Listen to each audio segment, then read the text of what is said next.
But I used to sikhuluma nge-grade 8. Grade 8, yeah. It was fun because from grade 7 to grade 8, you feel like to achieve something big, you understand? It's all about believing in your dream. As long as you believe into ufuna uyenza ujamna kahle ufuna ukukhanda so yeah, you can make it. Bahleli ukutshela into one fana ngabona akapopa mo life ne lebala kasi fana. Hey, it's akasi. Welcome back guys. This is Kasi Pulse from the streets for the streets. So Jayam, yebo, let's talk about your childhood, man. High school in Kasi. How was it? What did you miss? Yini lo ufila ngathi angawele emuva kahle kahle besikhipha e school. Mangathi ngabuyela emuva ne.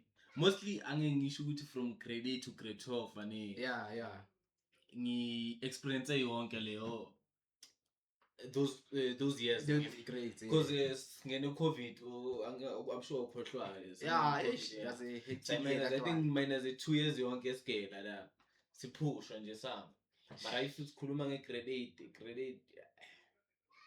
It was fun because from grade 7 to grade 8 you feel like to achieve something big, you understand? Going to secondary. Yeah, going to secondary, yeah, kunjani lapha ayithola.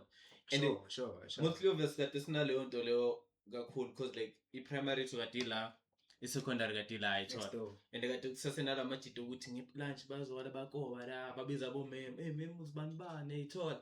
Nawo banale nto le ukuthi unani lapha next door ayithola. So kahle grade 8 was fun. I enjoyed grade 8. 9 I didn't enjoy grade 9 kakhulu because like that the year I repeated I was having too much fun at all. I was saying repeating grade. Forgetting about the academic things. Yabona. Sure. Ngenisa ukuthi angithi mayiseng grade 9 and uma ukufika ama grade 8 sengifela ngathi kusey mina ngismart kakhulu kule abantu baqeda ukufika ethola. Sure. Ngiyabhanka ama class ethola ngihlala nabo ama grade 8 akhona yabona izinto ezinjalo. Yeah. Then I find myself failing isiZulu ethola. Umlanguage ethola. Kulapho ngibona khona ukuthi ukujida akekho smart. Then sasithola sesenze ngirepeat grade 9 sangena kweni. Mangirepeat grade 9 watholakala ungena iCovid. Yayithola. Ke iCovid kanjalo sewuphusha phela lapha ama class vele asangeni kakhulu ethola. Kulapho kade sengisaba kakhulu ukuthi umjida uzozenza uzothola repeater futhi again because like ayisekho lento le ukufunda ethola izinto ezinjalo. Yeah. And now I was just lying to myself because like yeah. Maluqedile isikolo isigela so yini le influenceile kahle ujinani to okay guys. Let me do better man and upgrade my life going somewhere man. Yeah. Ngithi mangithola lapha ngirepeat grade 9. Sure. Those people kade ngina lapha kade ngihamba nabo. Surrounding. Ama surroundings wami asala change at all because like laba ama surroundings ukuqala lawa ya ayiphambili wonke at all. Sure. Angisalanga in surrounding yana e1 at all. And obvious indlela kade sibhanka ngakhona kusasebenza maybe uzothothi mina ngibhanka iEnglish bona kuyini home language at all. Nje bamele bayattend by force at all. So kahle kade sesingalink nalabantu laba. Then I have to find abanye abantu engizosurround ngabo ethola. Yeah. Which ngasho in your group. Ethola, yeah. So ceda lapha so I was like no, I scored into grinding, I was changed a lot from there. Ngangena incwadini. Bookworm, you started to be a bookworm there. Yeah, focusing more on academics. Yeah. Everything. Kahle kufana like even in relationship kade nginayo ecaleni where I was in grade 9. Lo muntu lo yakade I'm more into bad guys ethola. So if ngibhanka iclass vele ethola uzithola a bad guy. Ajabulile ethola nami ngizithola ngijabu vele ngijabulesile ethola. Kanjalo ethola. So you wanted to fit in ethola into enjalo yeah. Okay, I hear you. So ngizwa ukukhuluma ngama extra class. So when you were not part of the extra classes since isiZulu you have stopped your progress from going forward. So yeah, what that's tell ukuthi I am dedicating to extra classes now. Yeah. Angaqala I was only lami kodwa ibhadala ama extra classes kade ngena lenzansi. Umunye mama manje I think my mother was like paying like 250. Yeah. Every So month. basically you're forced to ride. Man, esikolweni wena. Go to school. There's no other way of being successful besides going to school. And then now Yeah. as me, obviously I was like, abahlanya la. There's no way. Ngipanga There's no nobanga way. like my extra classes wakhona. Sure. Yeah. But at the end of the day ngasona ngabona ukuthi kahle kahle. Ngiyasipayizisa. There's no life out there. Basically, you have to be academically smart. Be there, man. Yeah, be there. Be there. Awusale watshentsha phambili mfethu. Asale kancane. Wasithola very kade ngaboni ukuthi mina vele after i-high school yami sazobona lo muntu lo ozibafuna ukuthi hayi semina funa ukuthola vele ngine diploma lami yebo into enjalo njalo. But iyenzekile manje ngiyaphusha ngizama ukuphusha ngiya phambili. Okay, so tell me, what's the best way to make it out in life? Academic or taking risk, doing something other side, or the academic is the only way that you must focus on. Make sure you get your certificates, get employed. Yeah. And one thing that I realized that there's no age limit for learning.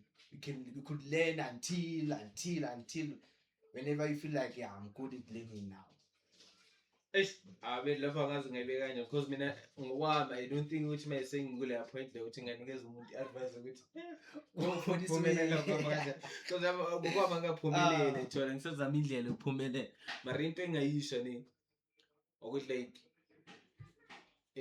uphumelele is not about ama qualifications wami it's all about ama risk engiwayenzayo thola ngaye esikolweni but at the end of the day ngizohlala naye kahle thola and yazi ukuthi employment yakhona yebo. Yeah, you can tell very but rate is so much the rate. Mara ama qualifications ayafuneka kumele ube nayo kahle just for backup then there. Then maybe ukuriska kwami ngizidlalele aviator ithola gambling bad way. Yena ikho right gambling mara abaningi abantu abaphumelele ngegambling ethola. Yeah. You tell that one. Mara mostly I would say starting a business is the way to get out of the wood. Entrepreneur. Yeah, phumele out there even isikolo na indlela ukuthi ungaphuma ngayo ikasi. Because the moment you ever sit, you meet other people, you meet abantu abasha, socialize, things like that. To communicate nabantu abanyu. Basically, you must build your surroundings. The surrounding matters of it. Yeah. Tell me about your surrounding. Usho kanjani ngathi? Your high school surrounding, now in life, because you finished your matric. So, how is the surrounding going, man? What surrounding can you give to people? Advice like? I don't understand. The surrounding, you just told me that you were banking classes. Yeah. So since you were banking classes, obviously change the surrounding because your peers, they left you behind. Then you started to meet new people. New people, yeah. So give advice on the surrounding you have to people. Into ngayisha ne. Yeah. About my surroundings. I don't think it's anyhow.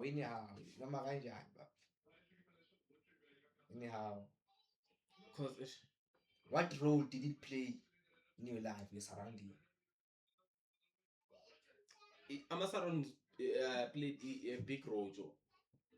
Like mangi ngayibeka kanje through months to fail and it grade 9. Obviously those people babe phambi kwami and I was like no man ngifuna ukubakesha nabantu laba ethona mara at the end of the day ngabona ukuthi no ukhompyutha futhi nalabantu laba ngwest isikhathi ethona mina ithini ngizama ukwama ngale level engikuyo manje ngazama ukufaka kwenye level ethona kulapho sisithole khona fere ngenza lana studisha ethona studisha 1 2 3 mara mostly ngithola ama surroundings wami kahle masengenza grade 10.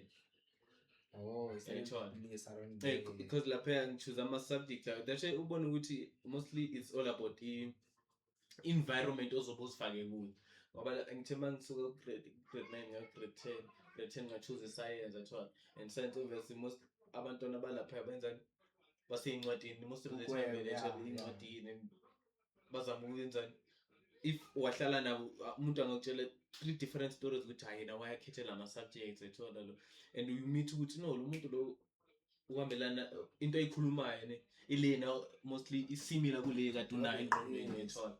So ngazithola surrounded by those people and impilo vele yachange ethola. Yeah, that's good. Basically, you must choose your surrounding. Ama-surroundings wabo. Once umuntu vele wahlala naye atshela ukuthi Jo, Jo ufuna ukuphuza, Jo masihambe kubuchere, Jo masivava.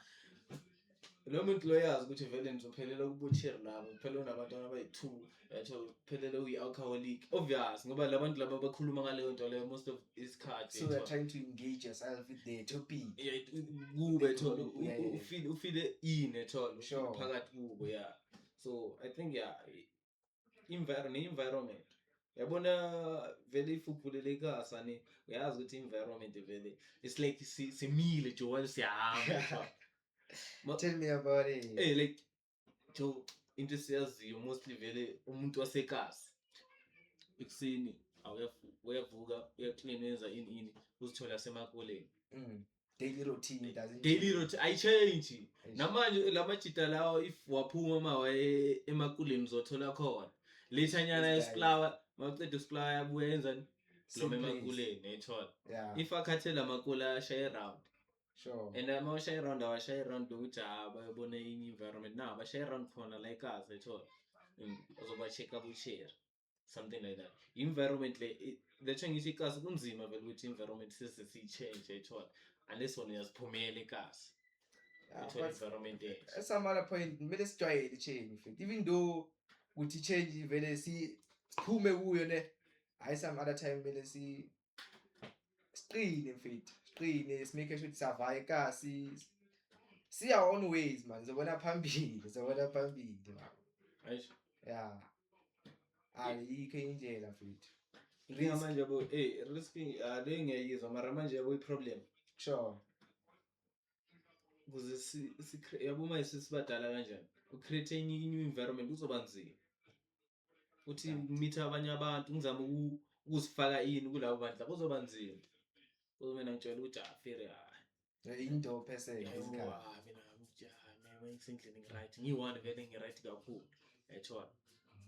Yeah, you get. Must introduce that extrovert vibe nyana in your life. Yabo uzama ubona izinto ukuthi zivayani khiphayo. Yabona? Yeah. Kumele izame life leyo. Kasi kasi ziyathatha. Sure.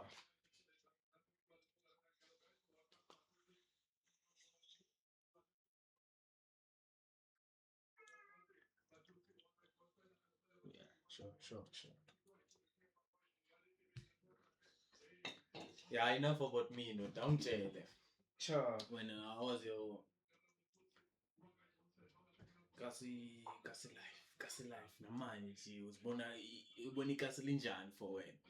Do you think ukuthi vele you can really make it through the kasi? It's all about believing in your dream. As long as you believe into ufuna uyenza uthi mina kahle kahle ufuna ukukhanda into so ne, yeah, you can make it. But what I could tell ne, it might be best for me, not for somebody ne. Yeah. But Vayekasi mfethi is the best choice to make.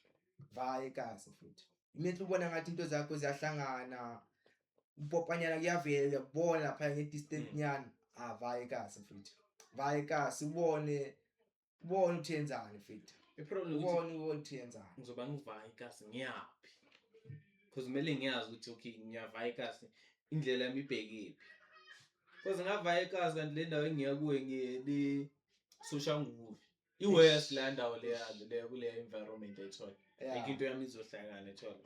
Yeah, Vayeske somewhere close to university like yabo or suburb la uzithola ma rent nyane kahle yabona epa you can obvious immediately usitshela ukuthi yavayekasi somehow there's some income ukuthi uyayenza TikTok, Facebook or somewhere or YouTube yabo.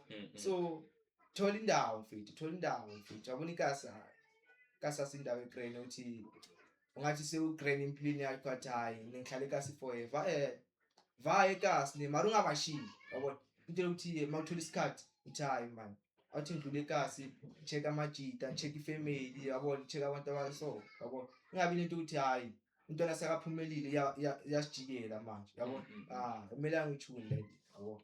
So uthi I cannot make it big in the hood. Angeke ngibe someone no big ekas. I have to go out there. Ngiyohlala esaba. No, not like esaba, but go out. About you can make it ne.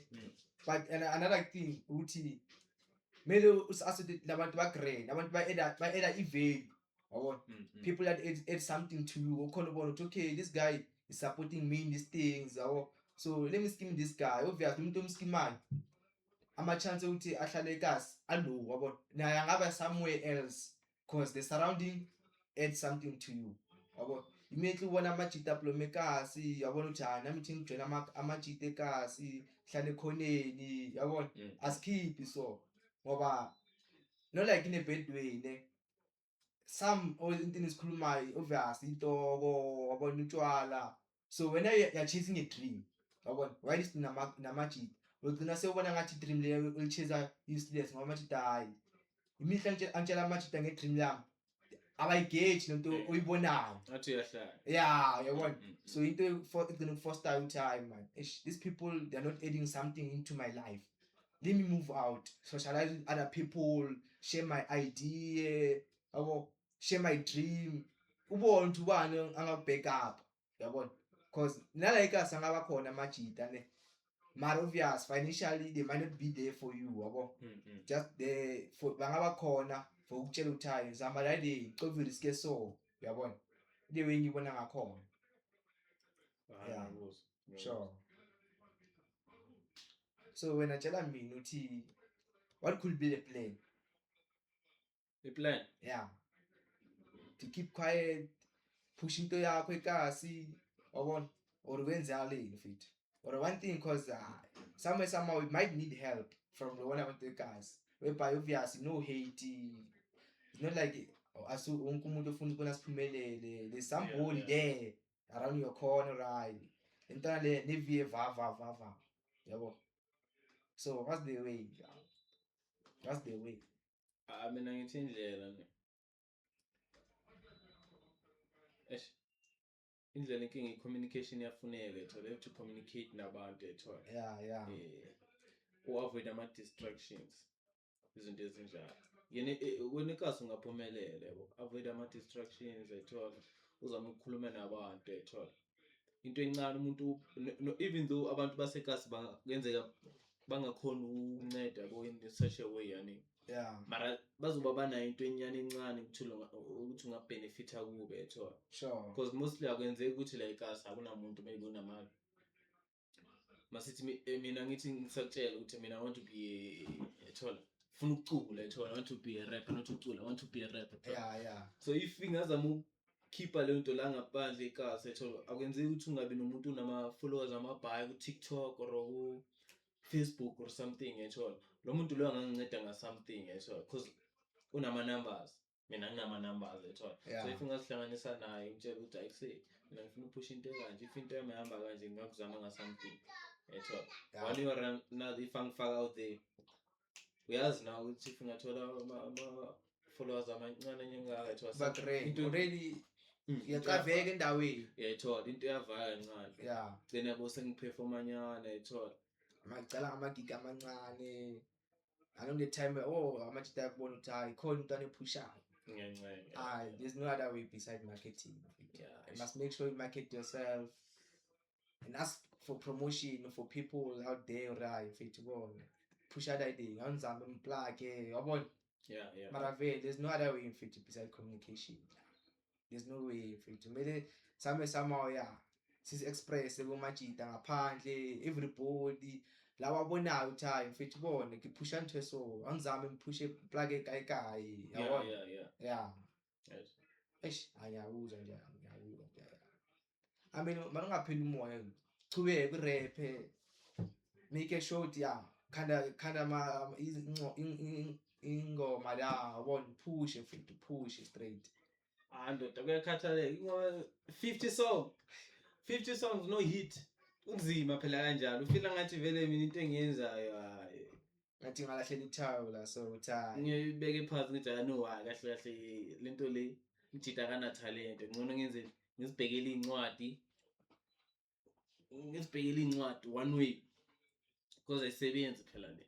yeah lencwadi ngasibheka ne but for me ne I'll just prefer academics isn't like a side backup yabona and focus toward my talent or passion lenginayo for music rapping yabona. Okay, so when out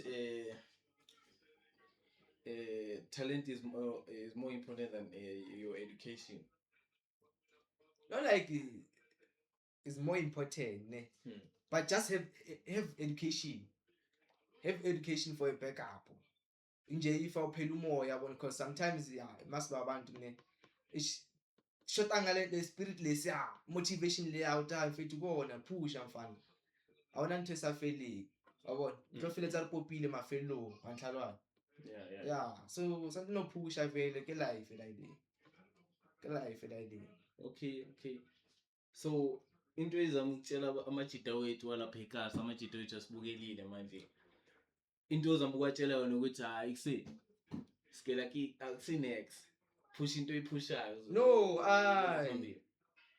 tsena school mfethu tsena school mfethu government ya rina lena ayibona unemployment ayibona ikhuphukile yabo so tsena school mfethu ibhasa diteng NSFAS teng ayikhethi mfethu icoba fela yabo tsena school mara ska lebala passion yawo yabo tsena school ska lebala passion yawo be grand yabo diphusha di le 2 yabo wena una go te pona life e le grand tsena school tuta school isn't like backup yabo ska lahlela tulo ra sheba talent tlola school o ka ro shebile talent people they might not notice or okay this boy uyazwakala ude yabona so awuna le school wacava okay kutshwaretse 9 to 5 yaka da yabona kai kutshwaretse passion yaka immediately ayichaya ko spanning tsena ko passionate tsena ko studio ke rap is like yabona uya rap now 9 to 5 mara ayi uthi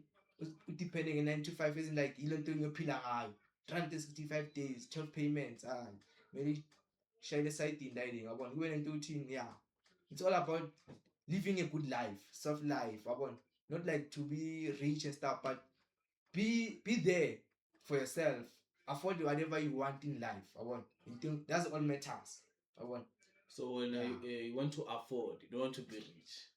Yeah, I want to afford mfethu you don't want to be rich. Ngifuna afford life mfethu ngibe grand mfethu ngikhona afford angathi ngifuna uya somewhere ngivaye ngathi hayi ngoba ish balance ayivuma yabona as long khona afforda ngidla grand yabona gym obviously yabo ube healthy yabo into so yabona for mina yeah that's the way mfethu that's the way. I mean ngivali rich I want to be rich I want to mangifike emall ngithi ayivalene shopper mina fike mina valani lapha yeah that's ish so ngayikhona mara imall time manje davalani imall fike mina vele like shop and they talk yeah one way or another I mean iyenzeka izoyenzeka ithatha yeah it's all about passion and belief to yeah I want to work on yourself make sure that every day you grind we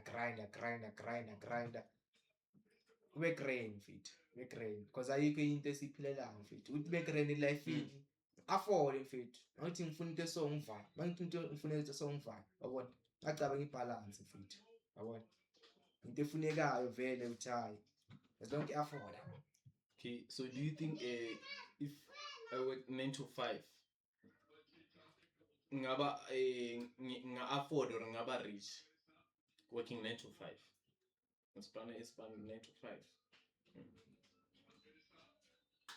I can be rich or afford nje.